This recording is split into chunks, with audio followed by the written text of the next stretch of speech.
내 나이 81. 사람들은 이 나이에 무슨 주책이냐고 손가락질 할지도 모르겠다. 나 스스로도 반평생 넘게 혼자 살아온 이 적막한 집에 새 사람을 들인다는 것이 과연 옳은 일인지 몇 번이고 되물었으니 말이다. 아내를 먼저 보낸 지 어언 30년. 강산이 3번이나 변하는 시간 동안 나는 이 집의 유령처럼 홀로 늙어갔다. 아침에 눈을 뜨면 약을 챙겨 먹고, 무릎이 쑤시면 주무르다 말고, 동네 한 바퀴를 어슬렁거리다 들어와 텔레비전과 말없이 마주 앉는 것. 그것이 내 하루의 전부였다. 자식들은 제 살기 바빠 1년에 2번 얼굴 비추는 것이 고작이었고, 그마저도 아버님, 필요한 건 없으세요 하는 의례적인 질문과 함께 돈 몇 푼을 식탁 위에 놓고 가는 것으로 끝이었다. 텅 빈 집, 텅 빈 마음. 나는 그저 숨이 붙어 있으니 살아갈 뿐이었다. 그런 내 삶에 이수연이라는 여자가 들어온 것은 실로 갑작스러운 일이었다. 그녀의 나이 51. 나와는 꼬박 30살 차이가 났다. 동네 노인복지관 서예교실에서 처음 만난 그녀는 늘 구석자리에 조용히 앉아 먹을 깔 뿐. 말이 없었다. 주름진 내 손이 붓을 잡고 떨릴 때면 그녀는 말없이 다가와 따뜻한 물수건으로 손을 닦아주거나 벼루에 먹물을 채워주곤 했다. 그 침묵의 배려가 얼어붙었던 내 마음에 작은 온기를 지폈다. 우리가 결혼하겠다고 했을 때 아들 녀석과 딸 년의 반대는 극심했다. 아들은 대놓고 내 앞에 와서 소리쳤다. 아버지, 제정신이세요. 30살이나 어린 여자라니요. 아버지 연금이랑 이 집 보고 접근한 게 뻔하잖아요. 딸 역시 울먹이며 내 바짓가랑이를 붙잡았다. 아빠, 제발 남들 보기에 부끄러워요. 이 나이에 재혼이라니. 그것도 저런 젊은 여자랑. 자식들의 눈에 이수연은 그저 꽃뱀이거나 사기꾼일 뿐이었다. 평생을 홀로 외롭게 지낸 아비의 마음은 조금도 헤아리지 않았다. 나는 그날 처음으로 자식들에게 언성을 높였다. 너희들이 내 외로움을 아느냐? 너희들이 1년에 몇 번이나 이 늙은 애비를 찾아왔더냐? 이 사람은 나에게 따뜻한 밥 한 끼, 따뜻한 말 한마디 건네준 유일한 사람이다. 더는 막말하지 마라. 그렇게 우리는 동네 주민센터의 작은 강당을 빌려 조촐한 결혼식을 올렸다. 하객이라곤 내 자식 둘과 수연 씨 쪽에서는 조카라는 젊은이 하나가 전부였다. 아들과 딸은 식내내 억지로 웃는 건지 우는 건지 모를 표정으로 앉아 있었고, 나는 애써 그들의 시선을 외면했다. 수연 씨는 소박한 하얀 원피스 차림이었다. 화장기 없는 얼굴이었지만 창문으로 들어오는 햇살을 받은 그녀의 모습은 어딘지 모르게 성스러워 보였다. 나는 떨리는 손으로 그녀의 손을 잡았다. 생각보다 단단하고 따뜻한 손이었다. 식이 끝나고 집으로 돌아오는 길, 아들이 운전하는 차 안은 숨막히는 침묵으로 가득했다. 수연 씨는 내 옆에서 무릎에 놓인 작은 가방을 꼭 쥔 채 창밖만 바라보고 있었다. 나는 헛기침을 하며 그녀에게 말을 걸었다. 피곤하지 않으시오. 그녀는 나를 보고 희미하게 웃으며 고개를 저었다. 그 미소에 어쩐지 마음이 놓였다. 집에 도착하자마자 아들과 딸은 그럼 가보겠습니다 하고는 도망치듯 사라졌다. 현관문이 닫히는 순간 집안에는 다시 정적이 흘렀다. 하지만 이전의 그 지독한 적막과는 다른, 어색하지만 온기가 감도는 새로운 종류의 침묵이었다. 한 공간에 나와 다른 누군가가 함께 숨쉬고 있다는 사실만으로도 집안의 공기가 달라진 것 같았다. 저녁은 제가 준비하겠습니다. 수연 씨가 먼저 침묵을 깼다. 그녀는 익숙하게 부엌으로 가더니 내가 평소에는 잘 쓰지 않아 먼지가 뽀얗게 쌓인 그릇들을 꺼내 씻기 시작했다. 나는 거실 의자에 못 박힌 듯 앉아 그녀의 뒷모습을 바라보았다. 달그락거리는 그릇소리, 보글보글 된장찌개 끓는 소리가 수십 년 만에 이 집에서 울려 퍼지고 있었다. 눈시울이 뜨거워졌다. 저녁 식사는 조용했다. 우리는 별말 없이 밥을 먹었다. 하지만 혼자 먹던 저녁과는 비교할 수 없이 달고 따뜻했다. 식사가 끝나고 그녀는 설거지를 했고 나는 묵묵히 텔레비전을 켰다. 늘 보던 연속극이었지만 어쩐지 내용이 눈에 들어오지 않았다. 내 모든 신경은 저편에서 조용히 움직이는 그녀에게 쏠려 있었다. 밤이 깊어졌다. 나는 안방을 그녀에게 내주고 나 자신은 건넌방에서 잘 생각이었다. 어차피 이 나이에 무슨 신혼의 밤이랄 게 있겠는가. 그저 한 집에 사는 동반자. 그뿐이면 좋겠다. 저쪽 방을 쓰시오. 침대도 있고 더 넓으니 편할 거요. 아닙니다. 선생님께서 쓰세요. 저는 건넌방이면 충분합니다. 결국 우리는 실랑이 끝에 내가 안방을, 그녀가 건넌방을 쓰기로 했다. 잠자리에 들기 전 그녀는 자신의 작은 여행 가방을 들고 건넌방으로 들어갔다. 나는 잠이 오지 않아 뒤척이다가 갈증이나 물을 마시러 거실로 나왔다. 그때 건넌방 문이 살짝 열려 있는 것이 보였다. 불빛이 새어나오고 있었다. 호기심에 나도 모르게 발소리를 죽이고 그쪽으로 다가갔다. 열린 문틈으로 방 안이 보였다. 그녀는 짐을 풀고 있었다. 옷 몇 가지와 책 두어 권이 전부인 단출한 짐이었다. 그녀는 옷을 개어 작은 장롱에 넣고 있었다. 그러다 가방 깊숙한 곳에서 무언가를 조심스럽게 꺼냈다. 그것은 낡고 빛바랜 나무 액자였다. 그녀는 액자를 두 손으로 소중히 받쳐 들고는 잠시 가만히 바라보았다. 그 표정은 슬픈 것도 기쁜 것도 아니었다. 아주 오래된 무언가를 마주한 듯 깊고 고요한 표정이었다. 그녀는 자신의 소매 끝으로 액자 유리에 앉은 먼지를 부드럽게 닦아냈다. 그 손길이 어찌나 조심스럽고 경건한지 나는 숨을 죽이고 지켜볼 수밖에 없었다. 액자 속에는 사진이 들어있는 듯 했지만 멀어서 무엇인지는 알 수 없었다. 그녀는 먼지를 닦아낸 액자를 머리맡 작은 협탁 위에 가만히 내려놓았다. 마치 가장 소중한 보물을 안치하는 듯한 모습이었다. 그리고는 한참 동안 그 액자 앞에서 움직이지 않았다. 나는 조용히 뒷걸음질쳐 내 방으로 돌아왔다. 차가운 물을 마셨지만 갈증은 가시지 않았다. 오히려 가슴속에 뜨거운 무언가가 차오르는 기분이었다. 저 액자는 무엇일까? 저 사진 속에는 누가 있는 것일까? 왜 그녀는 자신의 얼마 안 되는 짐 속에서 저 액자를 가장 먼저, 가장 소중하게 꺼내든 것일까? 단순한 호기심이 아니었다. 그녀의 깊고 고요한 눈빛, 액자를 어루만지던 경건한 손길이 내 마음에 돌멩이처럼 툭 던져졌다. 수십 년간 고여있던 내 삶의 연못에 작지만 선명한 파문이 일고 있었다. 그날 밤 나는 잠을 설쳤다. 낯선 사람과 한 집에 있게 된 어색함 때문이 아니었다. 내 아내가 된 저 조용한 여자, 그리고 그녀가 자신의 세상 전부인 것처럼 끌어안고 온 저 낡은 사진 하나가 만들어낸 미묘하고도 깊은 궁금증 때문이었다.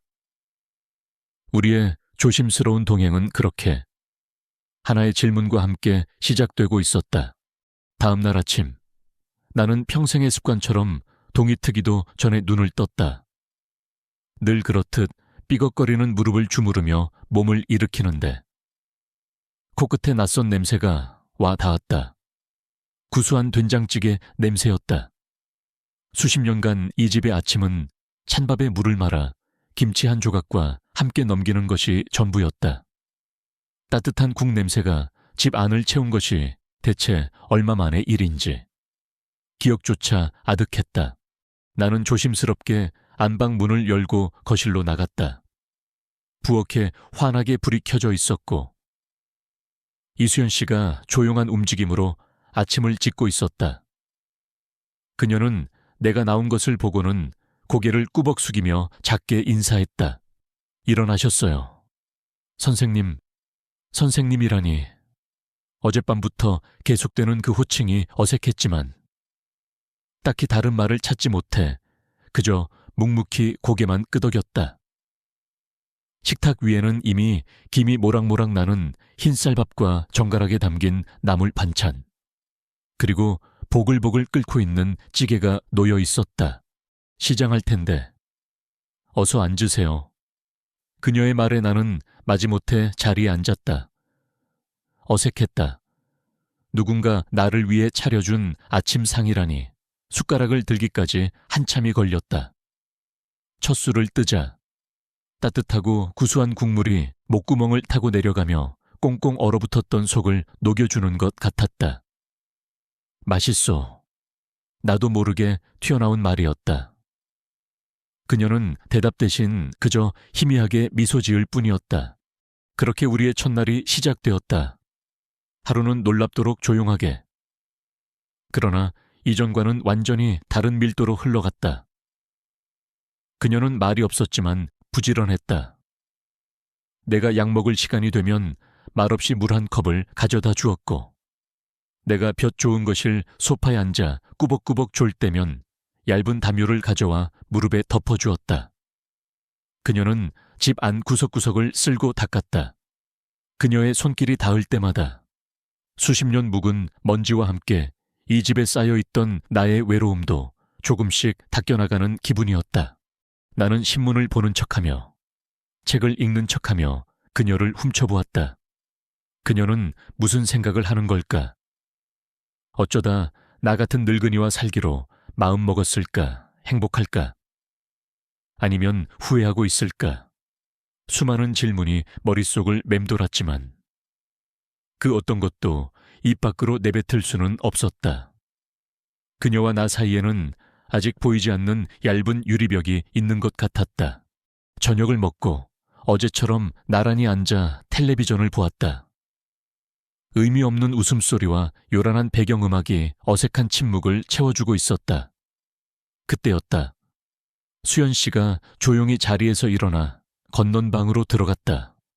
자러 가는가 보다 생각했다. 그런데 잠시 후 그녀는 어젯밤 내가 보았던 그 낡은 나무 액자를 들고 다시 거실로 나왔다. 나는 심장이 쿵 하고 내려앉는 것을 느꼈다. 그녀는 소파 한쪽에 비스듬히 앉아 액자를 무릎 위에 올려놓았다. 그리고는 품에서 휴대폰을 꺼내 들었다. 나는 눈을 뗄 수가 없었다. 내 모든 신경이 그녀의 손끝으로 모였다. 그녀는 잠시 망설이는 듯 했다. 휴대폰을 든 손이 허공에서 아주 잠깐 멈추었다. 무슨 생각을 하는지 알 수 없는 깊은 눈으로 액자를 내려다보던 그녀는 이내 마음을 정한 듯 휴대폰의 카메라를 켰다. 그리고는 액자와 적당한 거리를 맞추더니 화면을 가만히 눌렀다. 갈카그, 고요한 거실에 그 작고 날카로운 소리가 유난히 크게 울렸다. 그녀는 방금 자신의 휴대폰으로 그 낡은 사진을 찍은 것이다. 나는 내 눈을 의심했다. 대체 왜 저러는 것일까? 요즘 젊은이들처럼 예쁜 배경을 두고 자기 얼굴을 찍는 것도 아니고 새로 산 물건을 자랑하려 찍는 것도 아니었다. 이미 손때 묻고 색이 바랜 낡은 사진을 왜 굳이 또렷하지도 않을 휴대폰으로 다시 찍는단 말인가? 그것은 너무나 기이하고 이해할 수 없는 행동이었다. 내 머릿속은 수만 가지 추측으로 들끓기 시작했다. 누군가에게 보내주려는 것일까? 어제 식장에 왔던 그 조카에게, 아니면 다른 누군가에게 내가 이 집에서 이 사진과 함께 잘 있다는 증거라도 보여주려는 걸까? 혹시 저 사진 속 인물이 누구인지 몰라서. 인터넷에 올려 물어보려는 심산인가. 꼬리에 꼬리를 무는 생각들이 나를 혼란스럽게 만들었다. 그녀는 사진을 다 찍고 나서도 한참 동안 휴대폰 화면과 액자를 번갈아 보았다. 무슨 감정인지 읽을 수 없는 표정이었다. 이윽고 그녀는 휴대폰을 조용히 내려놓고 다시 액자를 두 손으로 소중히 감싸들었다. 그리고는 아무 일도 없었다는 듯 자리에서 일어나 액자를 들고 자신의 방으로 돌아갔다. 나는 입이 바싹바싹 타들어가는 것을 느꼈다. 그 사진 하고 물어보고 싶은 충동이 목구멍까지 차올랐다. 하지만 차마 말이 떨어지지 않았다. 이제 겨우 하루, 간신히 쌓아 올린 이 조심스러운 평화를 깨고 싶지 않았다. 그녀의 가장 깊은 비밀처럼 보이는 그것을 캐묻는 것이 무례하게 느껴졌다. 어쩌면 내가 알아서는 안 되는 그녀만의 슬픔이나 상처일지도 모른다는 생각도 들었다. 그녀가 방으로 들어가고 난 뒤에도 나는 한참 동안 그 자리에 앉아 있었다. 텔레비전에서는 여전히 시끄러운 소리가 흘러나왔지만 내 귀에는 아까 그 찰칵 소리만이 메아리 치는 것 같았다. 그날 밤 나는 또다시 잠을 설쳤다. 어젯밤의 궁금증은 이제 단순한 호기심이 아니었다. 그것은 내 마음을 온통 뒤흔드는 커다란 의문이 되어 있었다. 사진의 정체, 그리고 그 사진을 찍던 그녀의 알 수 없는 행동. 그 두 가지가 모에비우스의 띠처럼 얽혀 내 머릿속을 끝없이 맴돌았다. 이수연이라는 여자는 내게 따뜻한 밥을 해주고 내 건강을 챙겨주고 텅 빈 집에 온기를 채워주는 고마운 아내였다. 하지만 동시에 그녀는 낡은 사진 하나에 얽힌 비밀을 품고 있는 도무지 속을 알 수 없는 타인이기도 했다. 나는 이 기묘한 동거의 끝에서 과연 무엇을 마주하게 될까? 어둠 속에서 나는 말없이 눈을 감았다. 고요한 집안. 오직 그녀의 방에서 새어나오는 희미한 불빛만이 그녀의 비밀처럼 밤새 깜빡이고 있었다. 시간은 소리 없이 흘러 이수연 씨와 한 지붕 아래 살게 된 지도 어느새 한 달이 훌쩍 지났다. 계절은 가을의 문턱을 넘어 깊숙이 들어서고 있었다. 아침 저녁으로 공기가 제법 쌀쌀해졌고 마당의 늙은 감나무는 주황빛 감들을 주렁주렁 매달았다. 나의 하루는 더 이상 외롭거나 적막하지 않았다. 아침에 눈을 뜨면 된장찌개 냄새 대신 구수한 누룽지 끓는 냄새가 나를 맞았다. 우리는 말없이 함께 아침을 먹고 나는 그녀가 따라주는 따뜻한 차를 마시며 신문을 읽었다. 오후에는 함께 동네를 산책했다. 내 느린 걸음걸이에 그녀는 한 번도 재촉하는 법 없이 묵묵히 보폭을 맞추어 주었다. 그녀는 내가 잊고 지냈던 화단에 작은 국화와 채송화를 심었고 흙냄새와 풀냄새가 집 안으로 스며들었다. 그녀는 여전히 말이 없었지만 나는 그녀의 침묵이 더 이상 불편하지 않았다. 오히려 그 고요함 속에서 우리는 서로를 이해하고 있었다. 내가 어느 반찬을 좋아하는지, 내가 어느 연속극을 즐겨보는지, 내가 무릎이 쑤시는 날에는 어떻게 앉아야 편안한지. 그녀는 귀신같이 알아채고 챙겨주었다. 나 역시 그녀에 대해 조금씩 알아가고 있었다. 그녀는 단 음식을 좋아하지 않았고 창가에 앉아 먼 산을 바라보는 것을 즐겼으며 아주 가끔이지만 라디오에서 흘러나오는 옛 노래를 들으며 희미하게 미소 짓는다는 것을. 그러다 문득 이런 생각이 들었다. 그녀는 여기서 행복할까? 하루 종일 늙으니 수발만 들며 친구 하나 만나러 가지도 않는데 외롭지는 않을까? 나는 처음으로 아내가 아닌 한 사람으로서의 그녀가 궁금해졌다. 하지만 여전히 그 낡은 사진에 대해서는 물을 수 없었다. 그것은 우리 사이의 암묵적인 금기처럼 느껴졌다. 그러던 어느 주말 오후 불청객들이 들이닥쳤다. 아들 내외와 딸 내 가족이었다. 명부는 아버지 기력은 좀 어떠신지 살피러 왔다는 것이었지만 그들의 눈은 나보다 수연 씨를 향해 있었다.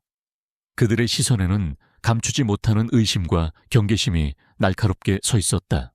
수연 씨는 묵묵히 일어나 과일을 깎고 차를 내왔다. 어서 드세요. 서방님, 아가씨도요.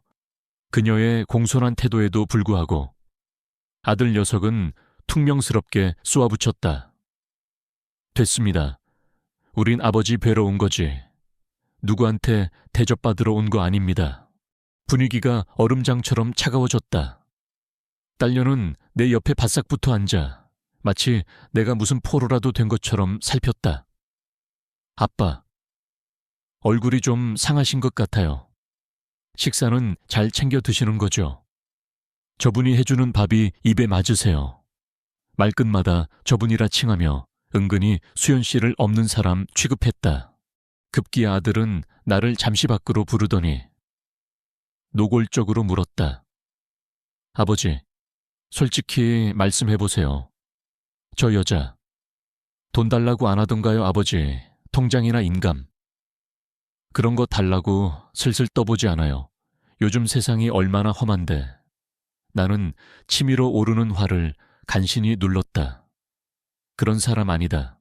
아버지가 사람 속을 어떻게 다 아세요? 평생 일만 하신 분이 그때였다.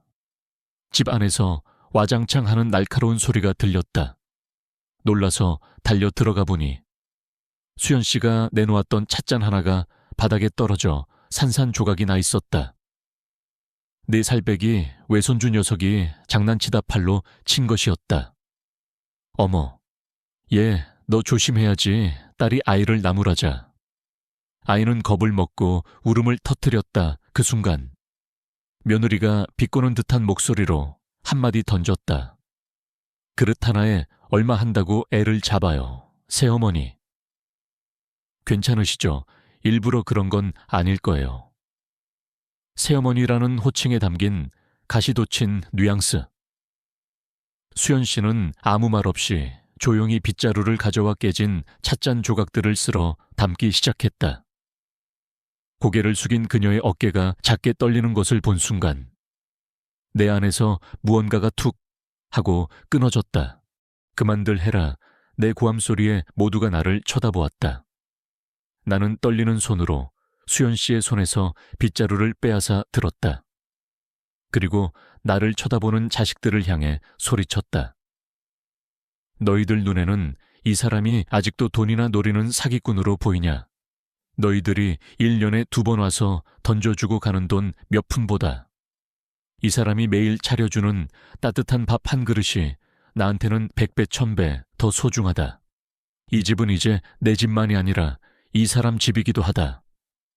너희들 멋대로 와서 주인 행세하며 사람 무시하지 마라. 예의를 지키란 말이다. 내 평생 자식들에게 그렇게 크게 소리쳐 본 것은 처음이었다. 아들과 딸은 충격을 받은 듯한 얼굴로 나를 쳐다보다. 이내 서로 눈치를 보며 쭈뼛쭈뼛 일어섰다. 아버지, 저희가 괜한 걱정을 했나 보네요. 그럼 가보겠습니다. 그들은 도망치듯 집을 나섰다.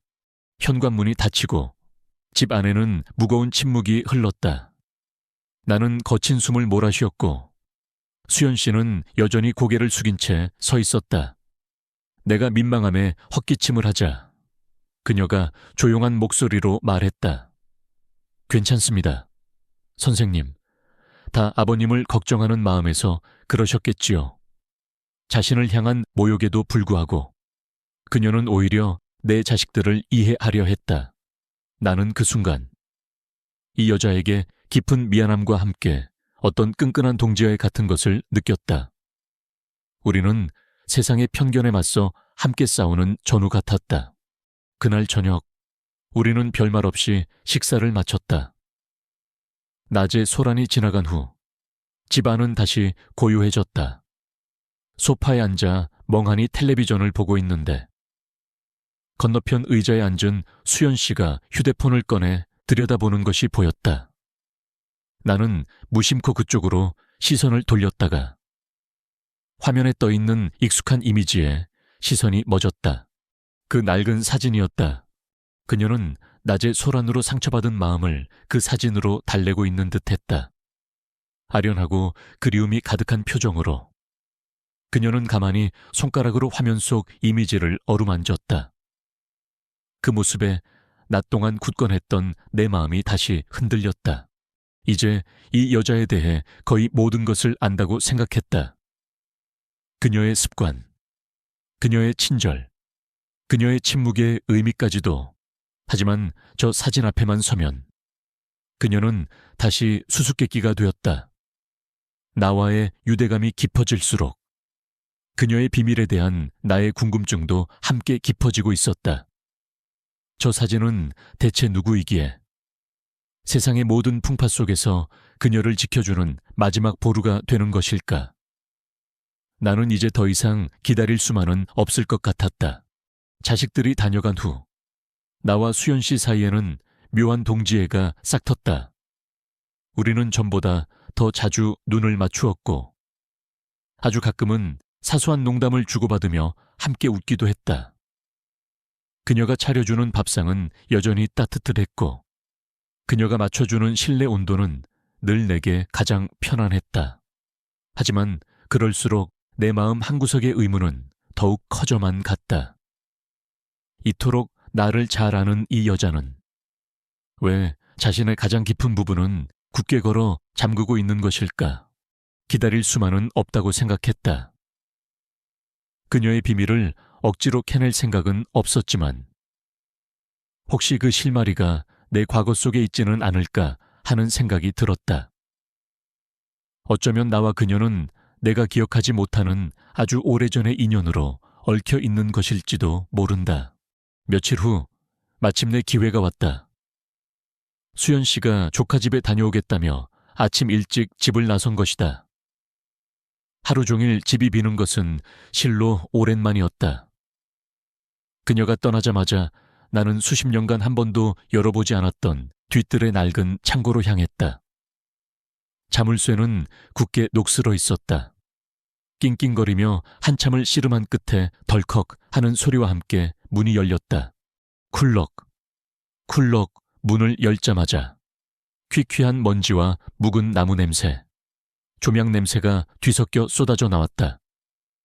창고 안은 어두컴컴했고 빛이 바랜 옛 가구들과 용도를 알 수 없는 상자들이 거미줄에 덮인 채 아무렇게나 쌓여 있었다. 그곳은 나의 젊음과 아내와의 추억과 이제는 잊힌 시간들이 잠들어 있는 무덤과도 같은 곳이었다. 나는 어디서부터 손을 대야 할지 막막했다. 혹시 내가 젊었을 때 누군가에게 주었던 사진 한 장이라도 그녀가 간직하고 있는 것은 아닐까? 아니면 내가 기억 못하는 어떤 사건의 증표일까? 나는 우선 낡은 서랍장부터 뒤지기 시작했다. 서랍 안에는 달아빠진 내 목수 연장 가방, 빛바랜 설계 도면들, 그리고 아내가 쓰던 낡은 가계부 따위가 들어있었다. 모두 아련한 추억을 불러일으켰지만 수연 씨와의 연결고리는 찾을 수 없었다. 한참을 뒤지다 보니 등줄기에 땀이 흘렀다. 잠시 숨을 고르기 위해 창고 구석에 쌓인 상자 더미에 걸터 앉았다.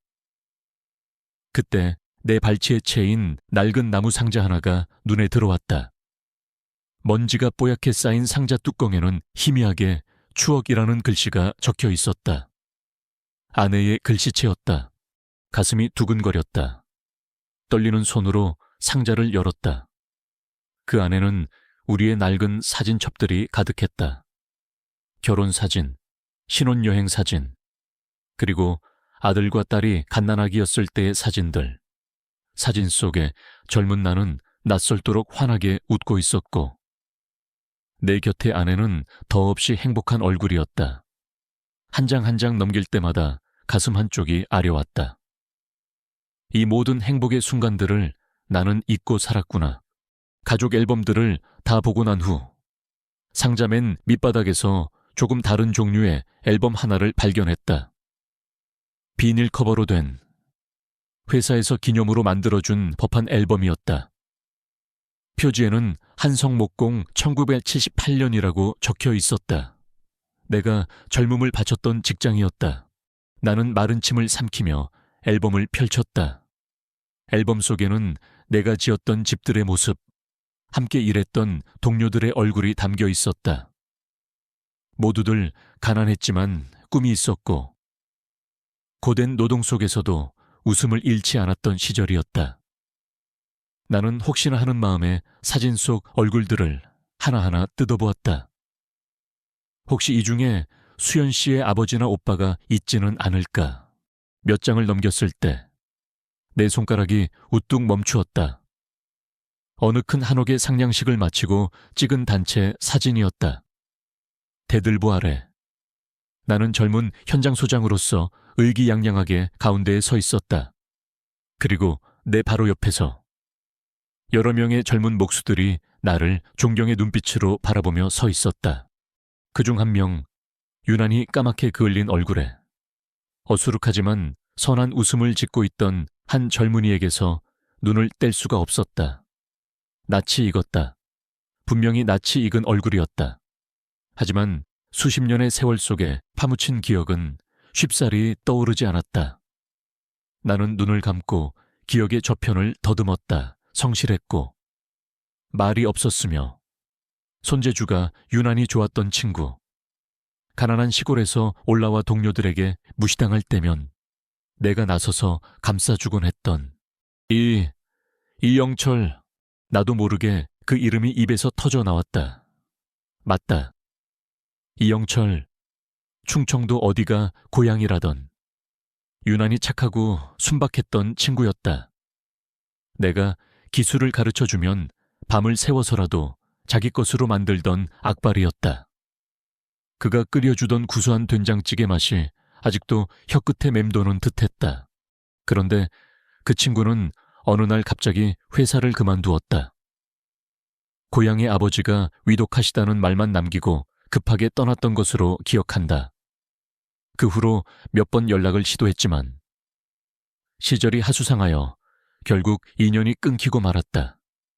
나는 그를 까맣게 잊고 살았다. 이영철, 이수연 같은 이씨. 순간 내 머릿속에서 무언가 번개처럼 스쳐 지나갔다. 설마 그럴 리가. 너무나 비현실적인 생각이었다. 하지만 심장은 주체할 수 없이 뛰기 시작했다. 수연 씨가 간직하고 있던 그 낡은 사진. 어쩌면 그 사진 속에 바로 이 이영철이라는 친구와 내가 함께 있는 것은 아닐까. 나는 떨리는 손으로 단체 사진을 앨범에서 조심스럽게 꺼냈다.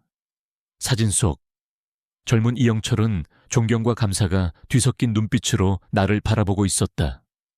그 눈빛이 며칠 전 내 자식들 앞에서 나를 바라보던 수연 씨의 눈빛과 겹쳐 보였다. 창고 창문 틈으로 어느덧 붉은 저녁 노을이 비쳐들고 있었다. 곧 수연 씨가 돌아올 시간이었다. 나는 사진을 조심스럽게 접어 잠옷 주머니 깊숙이 넣었다. 이것은 이제 그녀만의 비밀이 아니었다. 어쩌면 이것은 수십 년의 세월을 뛰어넘어 다시 이어진 나와 그녀의 이야기일지도 모른다. 나는 먼지를 뒤집어 쓴 채 창고를 나왔다. 가슴은 터질 듯이 뛰고 있었고 머릿속은 온통 한 가지 생각으로 가득 차 있었다. 나는 내일 그녀에게 물어봐야겠다. 이영철이라는 이름을 아느냐고. 어젯밤 창고에서 찾아낸 낡은 사진 한 장은 내 잠옷 주머니 속에서 밤새도록 나를 뒤척이게 만들었다. 뜨거운 난로라도 품은 듯 가슴이 답답하고 두근거렸다. 아침에 마주한 수연 씨의 얼굴을 제대로 쳐다볼 수가 없었다. 그녀의 모든 행동, 모든 말 한마디가 어젯밤의 그 가설에 힘을 실어주는 것만 같았다. 그녀가 된장찌개를 끓이는 모습에서는 수십 년 전 서툰 솜씨로 동료들을 위해 찌개를 끓이던 젊은 이영철의 얼굴이 어른거렸다. 나는 하루 종일 그 사진을 어떻게 꺼내 보여야 할지, 이영철이라는 이름을 어떻게 물어야 할지 끙끙 앓았다. 수연 씨, 혹시 하고 운을 떼었다가도 막상 그녀가 선생님하고 맑은 눈으로 나를 쳐다보면 입이 떨어지지 않았다. 내가 섣불리 꺼낸 말 한마디가 우리 사이에 쌓아온 이 조용한 신뢰를 무너뜨릴까봐 두려웠다. 어쩌면 모든 것이 나의 늙은 망상일지도 모른다는 생각도 들었다. 그렇게 하루가 저물어갈 무렵 사건은 생각지도 못한 곳에서 터졌다. 늦은 오후 우리는 소화도 시킬 겸 동네를 한 바퀴 돌고 집으로 돌아오는 길이었다. 골목 어귀에 평상에 모여 앉아있던 동네 아낙네 몇몇이 우리를 보고는 자기들끼리 수군거리기 시작했다. 그중 목소리가 유난히 큰 박씨 부인이란 사람이 대놓고 들으라는 듯이 말했다. 어이구, 저기 오네. 팔자도 좋아. 늙은 영감 하나 잘 만나서 팔자 고쳤지. 저 나이에 일 안 하고 호강하니 얼마나 편할까. 날카로운 말이 비수처럼 날아와 내 가슴에 박혔다. 나는 얼굴이 화끈거려 당장이라도 쫓아가서 따지고 싶었지만 내 옆에 수연 씨는 그저 고개를 살짝 숙인 채 아무 말 없이 내 팔을 부축하며 걸음을 옮길 뿐이었다. 그녀의 얼굴은 굳어 있었지만 슬픔이나 분노보다는 단단한 체념 같은 것이 어려 있었다. 나는 그 모욕을 묵묵히 견디는 그녀의 모습에 화가 나기보다 가슴이 아팠다. 집에 돌아와서도 무거운 침묵이 흘렀다. 나는 분을 사귀지 못해 씩씩거렸다. 그냥 두는 게 아니었는데 무식한 아낙네 같은 이라고. 남의 사정을 알지도 못하면서. 됐습니다. 선생님, 수연 씨가 조용히 나를 말렸다. 그녀는 찬물을 끓여 내 앞에 놓으며 희미하게 웃었다. 저런 말에 마음 쓸 것 없습니다. 저희 아버지가 늘 그러셨거든요. 남의 입에 오르내리는 걸 두려워 말고. 내 마음이 떳떳하면 그만이라고요. 아버지, 그녀의 입에서 그 단어가 나온 순간 나는 숨을 삼켰다. 이것이 기회일지도 모른다. 아버님, 어떤 분이셨소? 내 조심스러운 질문에 그녀는 잠시 창밖을 바라보았다. 그 눈빛에 깊은 그리움이 담겨 있었다. 저희 아버지는 평생 목수셨습니다. 선생님처럼요. 심장이 쿵 하고 내려앉았다. 가난했지만 자신의 일을 누구보다 사랑하셨고 자부심이 대단한 분이셨어요. 그리고 평생 한 분을 스승처럼, 은인처럼 마음에 품고 사셨습니다. 그녀는 마치 아주 오래된 이야기를 꺼내놓듯 천천히 입을 열었다. 아버지는 젊은 시절 서울에 올라와 목공소에서 일을 배우셨대요. 촌놈이라고 다들 무시하고 괄시할 때 유일하게 아버지를 감싸주고 기술을 가르쳐준 선배님이 한 분 계셨다고 했습니다. 그녀의 이야기는 수십 년 전 나의 기억과 정확하게 일치했다. 나는 숨도 쉬지 못하고 그녀의 다음 말을 기다렸다. 아버지는 늘 말씀하셨어요. 그 선배님은 나이는 젊었지만 속이 깊고 누구에게나 공평했으며 가난한 사람의 서름을 아는 분이었다고요. 한 번은 저희 할머니, 그러니까 아버지의 어머니가 편찮으셔서 급하게 돈이 필요했는데 월급날은 멀었을 때였대요. 아무에게도 말 못하고 끙끙 앓던 아버지에게 그 선배님이 밤중에 몰래 봉투 하나를 쥐어주셨다고 합니다. 나중에 돈 벌어서 갚게 자네 어머님부터 살리고 봐야지 하시면서요. 그것은 내가 까맣게 잊고 있던 일이었다. 당시 나도 넉넉지 않았지만 부모님 생각에 눈물을 글썽이던 젊은 동료를 외면할 수 없어서 아내 몰래 비상금을 털어 건넸던 기억이 희미하게 떠올랐다. 수연 씨의 이야기는 계속되었다. 아버지는 그 돈으로 할머니 약을 짓고 위기를 넘기셨어요. 그리고 나중에 돈을 갚으려 하자 그 선배님은 끝까지 받지 않으셨다고 해요. 대신 이 돈으로 자네 연장이나 하나 좋은 거 사게. 훌륭한 목수는 연장을 귀히 여겨야 하는 법이야 하고 말씀하셨다고요. 아버지는 그 말씀대로 평생 연장을 제 몸처럼 아끼셨습니다. 나는 더 이상 아무 생각도 할 수 없었다. 머릿속이 텅 비어버린 것 같았다. 그녀가 하는 이야기는 내가 아닌 다른 사람은 절대로 알 수 없는 나와 이영철, 두 사람만의 기억이었다. 내가 베풀었다고 생각했던 작은 친절이 한 사람의 인생을 지탱하는 기둥이 되어 수십 년의 세월을 건너 내게로 돌아온 것이다. 나는 떨리는 눈으로 그녀를 바라보았다. 그녀는 내가 바로 그 이야기의 주인공이라는 사실을 꿈에도 모른 채 아련한 표정으로 말을 맺었다. 아버지는 고향으로 돌아오신 후에도 평생 그분을 잊지 못하셨어요. 돌아가시기 직전까지도 제 손을 잡고 말씀하셨죠. 수연아, 언젠가 꼭 서울 가거든 박 형님을 찾아뵈어라. 아비 대신 고맙다고, 평생 감사했다고 꼭 좀 전해다오. 하고요. 박 형님, 박진우, 모든 것이 명확해졌다.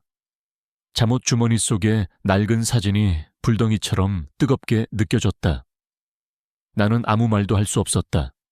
입을 여는 순간 모든 것이 와르르 쏟아져 내릴 것만 같았다. 그녀는 나를 보며 작게 웃었다. 오래된 이야기를 너무 길게 했네요. 죄송합니다. 선생님, 아니요. 죄송한 것은 나요. 당신 아버지를. 내 가장 성실했던 동료를 까맣게 잊고 수십 년을 살아온 내가 죄인이요.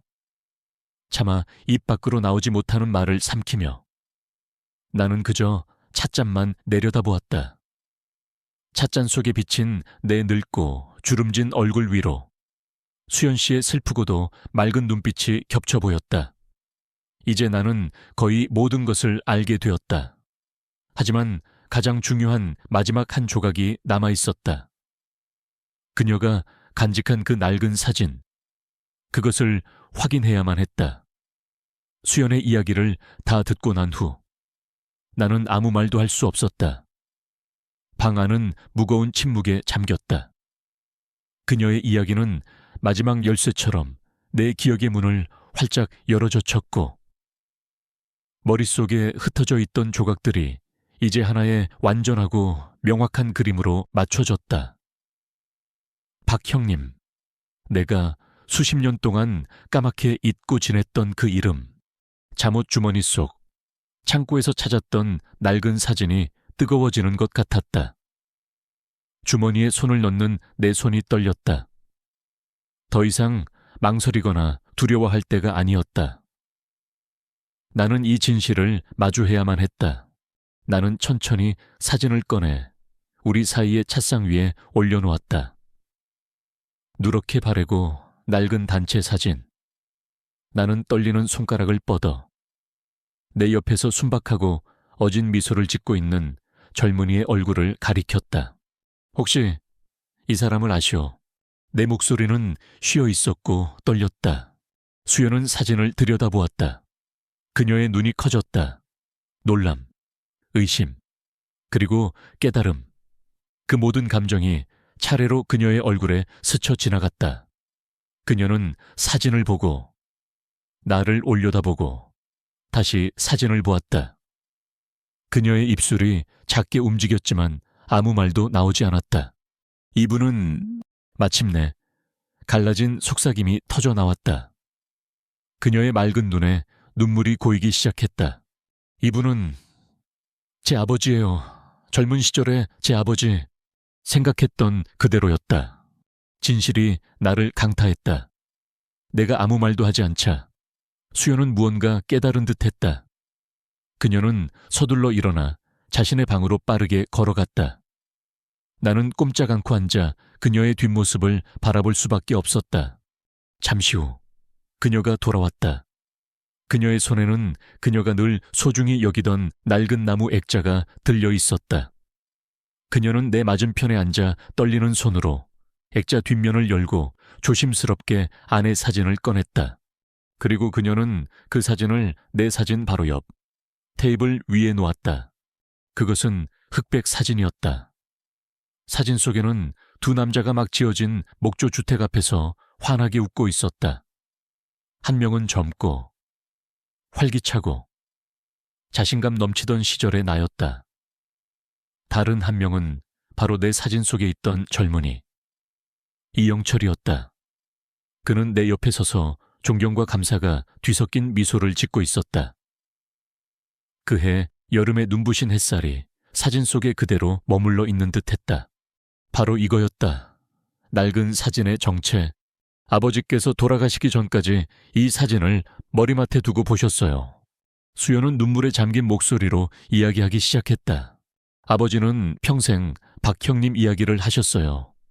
자신을 사람 취급해준 유일한 분이라고. 평생의 은인이라고요. 고향으로 돌아와서도 계속 편지를 하셨지만 주소가 바뀌었는지 답장이 오지 않았다고. 그래서 더더욱 그리워하셨어요. 돌아가시는 날, 제 손을 잡고 유언을 남기셨어요. 언젠가 서울에 가거든 꼭 한성목공의 박진우 형님을 찾아서 아버지 대신 고맙다는 인사를 전해달라고요. 평생 그 은혜 잊지 않고 살았다고. 부디 평안하시라고 전해달라고요. 그녀의 고백은 홍수처럼 밀려와 내 마음속에 모든 의심과 질문을 휩쓸어 갔다. 그래서 선생님을 찾아다녔어요. 몇 년이 걸렸습니다. 수소문 끝에 선생님께서 혼자 외롭게 지내신다는 걸 알게 됐어요. 처음에는 그냥 인사만 드리고 아버지의 유언만 전하려고 했습니다. 그런데 선생님의 모습을 뵈니 차마 발길이 떨어지지 않았습니다. 그녀의 눈물이 손등 위로 뚝뚝 떨어졌다. 선생님의 외로운 뒷모습에서 평생 그리움 속에 사셨던 제 아버지의 모습이 보였습니다. 그래서 결심했습니다. 아버지께서 그토록 존경했던 분이니 제가 곁에서 여생을 돌봐드리자.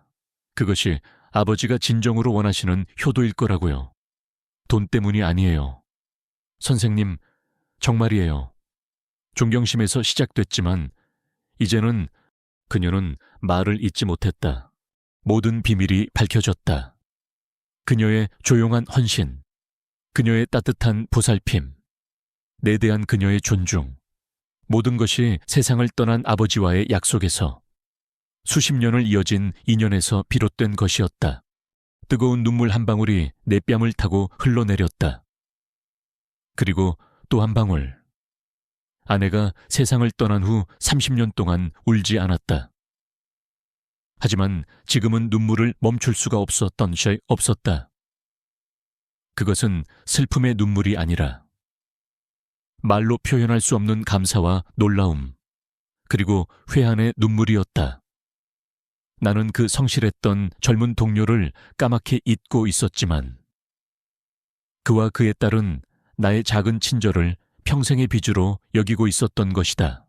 나는 떨리는 손을 뻗어 테이블을 가로질러 수연의 손을 잡았다. 그녀의 손은 차갑고 눈물로 젖어 있었다. 나는 그녀의 손을 꽉 잡았다. 미안하오. 내 목소리가 잠겼다. 내가 너무 늦게 알아봐서 미안하오. 수연 씨, 처음으로 나는 그녀의 이름을 온전히 불렀다. 저 여자도, 그 여자도 아닌 수연. 내 목소리에 그녀는 고개를 들어 눈물 젖은 눈으로 나를 바라보았다. 그 눈 속에는 더 이상 거리감이 없었다. 흑백 사진 하나, 누렇게 바랜 사진 하나가 테이블 위에 나란히 놓여 있었다. 그것들은 더 이상 비밀이 아니라 반세기를 뛰어넘어 두 외로운 사람을 이어준 기적 같은 인연의 증거였다. 마음속 폭풍이 지나가고 평화롭고 깊은 이해가 남았다. 과거와 현재가 마침내 이 고요한 방 안에서 만났다. 어젯밤의 마음속 폭풍은 우리 사이에 보이지 않는 모든 벽을 휩쓸어 갔다. 다음 날 아침, 내가 잠에서 깨었을 때 집은 완전히 다른 곳처럼 느껴졌다. 공기 중에는 더 이상 어색한 거리감이 없었고 그 대신 기묘할 정도로 평화롭고 친숙한 기운이 감돌았다. 내가 거실로 나가자 수연이 아침 식사를 준비하고 있었다. 내 발소리를 듣고 그녀가 돌아보았다. 우리는 시선이 마주쳤다. 이번에는 우리 둘 다 서둘러 시선을 피하지 않았다. 대신 부드럽고 이해심 깊은 미소가 두 사람의 입가에 피어났다. 일어나셨어요. 여보라는 말이 그녀의 입에서 믿을 수 없을 정도로 자연스럽게 흘러나왔다. 내 늙은 심장이 다시 한번 젊은 시절처럼 세차게 뛰었다. 나도 모르게 따라 미소 지었다. 조금의 억지도 없는 진심 어린 미소였다. 그래, 잘 잤어. 그날 아침 우리는 지난 한 달을 합친 것보다 더 많은 대화를 나누었다. 우리는 그녀의 아버지 이영철에 대해 이야기했다. 나는 그녀에게 아버지의 젊은 시절, 그의 성실함과 친절함에 대해 이야기해 주었다. 그녀는 나에게 고향으로 돌아간 후에 아버지의 삶과 그가 나를 얼마나 그리워했는지에 대해 이야기해 주었다. 우리의 이야기는 두 개의 삶, 두 세대를 이어주었고 시간이 만들어낸 공백을 메워주었다. 며칠 후 나는 제안을 하나 했다. 수연 씨, 우리 당신 아버지께 함께 가봅시다. 그녀는 놀라서 나를 쳐다보았고 이내 그녀의 눈에는 다시 눈물이 고였다. 그녀는 조용히 고개를 끄덕였다. 우리는 함께 그녀의 아버지가 잠든 묘지로 갔다. 그곳은 햇살이 가득한 작은 언덕이었다. 작은 무덤 앞에 나는 흰 국화 한 다발을 내려놓았다. 수연은 내 옆에 서서 조용히 눈물을 닦았다. 나는 이영철이라는 이름이 새겨진 묘비를 바라보았다.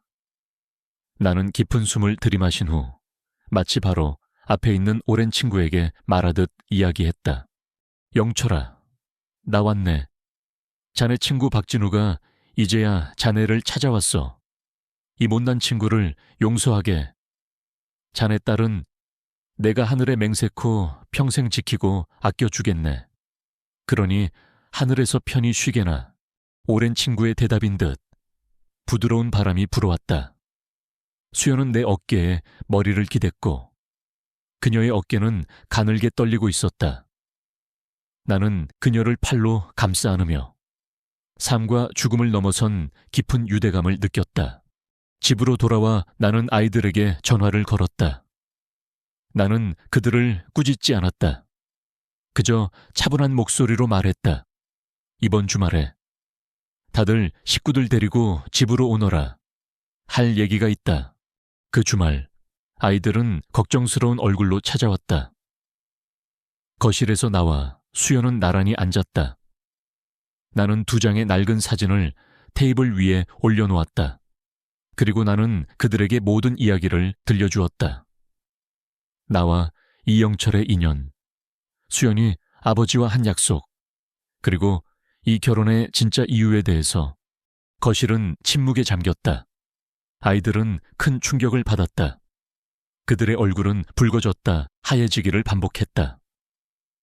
그들의 눈에 있던 의심과 비난은 사라지고 그 자리에는 깊은 부끄러움과 후회가 자리 잡았다.